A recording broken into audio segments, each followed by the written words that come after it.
नमस्कार दोस्तों, आज हम बात करेंगे इथेनॉल के बारे में, जो आजकल पेट्रोल में मिलाया जा रहा है। क्या सच में ये इन्वायरमेंट के लिए, किसानों के लिए, आम आदमी के व्हीकल के लिए अच्छा है या फिर छुपा हुआ नुकसान है? चलिए फैक्ट के साथ समझते हैं।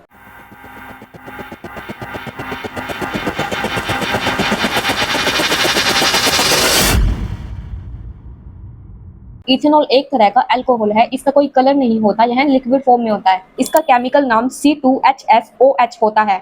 सबसे बड़ी बात, इसे गन्ना, मक्का, गेहूं, चावल जैसी फसलों से बनाया जा सकता है। बेसिकली इन फसलों में शुगर और स्टार्च होती है।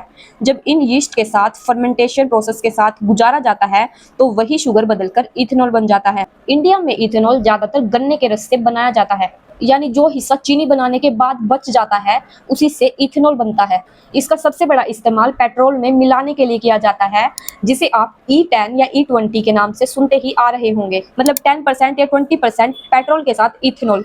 इसका इस्तेमाल पेंट, परफ्यूम, दवाइयाँ और सैनिटाइजर जैसी इंडस्ट्रीज में भी होता है। साथ ही शराब और वाइन जैसी ड्रिंक में भी इथेनॉल होता है, बस वो फूड ग्रेड में होता है, जबकि फ्यूल वाला अलग तरीके से प्रोसेस किया जाता है ताकि वो पिया ना जा सके। साइंटिस्ट का मानना है कि इथेनॉल पेट्रोल में अच्छी तरीके से मिक्स हो जाता है, जिससे पेट्रोल अच्छे से जलता है and it work like an oxygenate. Bharat सरकार और नीति आयोग ने अपने इथेनॉल ब्लेंडिंग प्रोग्राम में साफ लिखा है कि इथेनॉल से ग्रीन हाउस गैस उत्सर्ज और कुछ तरह से प्रदूषण जैसे कार्बन मोनोऑक्साइड कम होते हैं। इसके अलावा यूएस डिपार्टमेंट ऑफ एनर्जी और इन्वायरमेंटल प्रोटेक्शन एजेंसी ने भी अपनी रिपोर्ट में कहा है, इथेनॉल ब्लेंडिंग से पेट्रोल की तुलना में बहुत कम पोल्यूशन होता है। पेट्रोल का सोर्स क्रूड ऑयल है, जिसकी कीमत ग्लोबल मार्केट के हिसाब से बढ़ती और घटती रहती है। और क्रूड ऑयल की डिमांड इसलिए बढ़ती और घटती है क्योंकि अगर दुनिया में तेल की मांग ज्यादा हो गई और सप्लाई कम है तो दाम बढ़ जाते हैं। क्रूड ऑयल बेचने वाले देशों का एक बड़ा ग्रुप है जिसका नाम OPEC यानी organisation of the petrol exporting countries. ये लोग मिलकर तय करते हैं कि कितना ऑयल निकालना है। अगर ये उत्पादन कम कर दे तो दाम बढ़ जाते हैं। जैसे रूस यूक्रेन युद्ध या मिडिल ईस्ट में टेंशन, इससे सप्लाई चेन गड़बड़ा जाती है और दाम अचानक ऊपर चले जाते हैं। क्रूड ऑयल की खरीद फरोख्त डॉलर में होती है। अगर डॉलर महंगा हुआ तो हमें ज्यादा पैसे खर्च करने पड़ते हैं। इंडिया में इथेनॉल 2003 में इस्तेमाल में लेना शुरू किया गया था, लेकिन उस समय इसे बहुत छोटे पैमाने पर पेट्रोल में मिलाया जाता था। इसे इथेनॉल ब्लेंडेड पेट्रोल प्रोग्राम कहा जाता है, यानी थोड़ी मात्रा में पेट्रोल में इथेनॉल मिलाना। शुरुआत में भारत में इथेनॉल ब्लेंडिंग केवल 5% थी, यानी पेट्रोल में 5% की मात्रा में इथेनॉल मिलाया जाता था। और साल 2025 में यानी अभी भारत ने 20% इथेनॉल को पेट्रोल में मिलाने का लक्ष्य हासिल किया। और इसका फायदा ये बताया जा रहा है कि विदेशी ऑयल पर निर्भरता कम होगी, यानी डिपेंडेंसी कम होगी। लेकिन E20 यूज करने के बाद कुछ लोगों ने शिकायत की कि पेट्रोल में इथेनॉल मिलाने के बाद से उनकी गाड़ी के इंजन में दिक्कत आनी शुरू हो गई है। जैसे पेट्रोल सही से जल नहीं रहा, माइलेज कम लग रही है, पुराने व्हीकल के टैंक और पाइपलाइन पर भी असर पड़ रहा है। लोगों का कहना है कि पेट्रोल महंगा होने के कारण सरकार का फायदा ज्यादा हो रहा है, लेकिन आम जनता का फायदा नहीं हो रहा। इसके अलावा गाड़ी की वारंटी और सर्विस संबंधी समस्या भी सामने आई है। दोस्तों, इथेनॉल एक अल्कोहल है जिसका केमिकल नेचर पेट्रोल से अलग होता है। यह जलने पर गर्मी ज्यादा पैदा करता है, यह सोखने की क्षमता ज्यादा रखता है,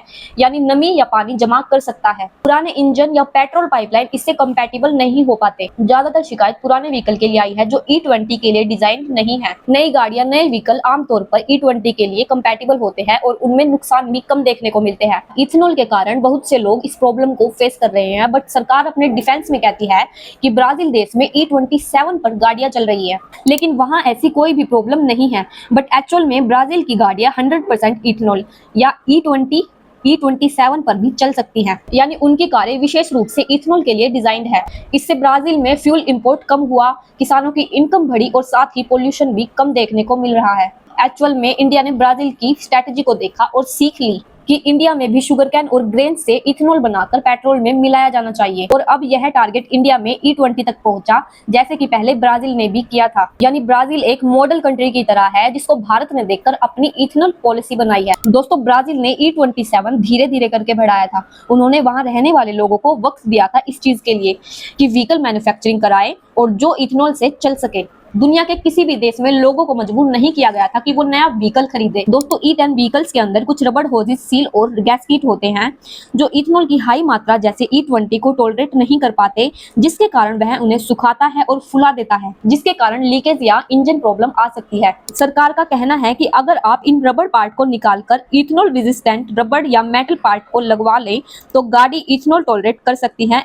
इसका मतलब रिस्क कम हो सकता है। लेकिन यहाँ एक बड़ी दिक्कत ये है कि सिर्फ रबड़ ऊबड़ पार्ट बदलना ही काफी नहीं है, इंजन कैलिब्रेशन, फ्यूल इंजेक्टर और कैटलिटिक कन्वर्टर भी E10 के हिसाब से डिजाइन होते हैं। और सबसे बड़ी बात, इनके पार्ट्स को चेंज करने में बहुत ज्यादा खर्चा आता है। मतलब आपको अपने व्हीकल के पूरे फ्यूल सिस्टम को मॉडिफाई करना पड़ेगा, जिसका असर आपकी पॉकेट पर पड़ेगा। सिंपल शब्दों में समझे तो गाड़ी के पार्ट्स बदलने से थोड़ी हेल्प मिलेगी, लेकिन व्हीकल को 100% E20 कंपैटिबल बनाना मुश्किल और महंगा दोनों है। वहीं अगर E20 फ्यूल के कारण आपकी गाड़ी के पार्ट्स खराब होते हैं, डैमेज होते हैं, तो इसका खर्चा कौन उठाएगा? सबसे पहली बात, इंश्योरेंस कंपनी ये डैमेज कवर नहीं करती, क्योंकि इंश्योरेंस एक्सीडेंट, थेफ्ट या एक्सटर्नल डैमेज के लिए होता है। अगर आपने अपनी गाड़ी में ऐसा फ्यूल यूज किया है जो मैन्युफैक्चरर ने रेकमेंड नहीं किया था, तो इंश्योरेंस क्लेम रिजेक्ट हो जाएगा। दूसरा ऑप्शन है कंपनी वारंटी, लेकिन वारंटी तभी मिलेगी जब आपका व्हीकल ऑफिशियली E20 कंपैटिबल हो। अगर आपने नॉन कंपैटिबल गाड़ी में E20 डाल दिया तो वारंटी भी कैंसिल हो सकती है। इसका सीधा मतलब है, अगर E20 फ्यूल से आपकी गाड़ी डैमेज होती है और अगर आपकी गाड़ी E20 कंपैटिबल नहीं है, तो पूरा खर्चा आपको अपनी पॉकेट से देना पड़ेगा। इतना सब के बाद सरकार का दावा है कि E20 पेट्रोल यूज होने से देश को बड़े फायदे होंगे, जो कि सच है।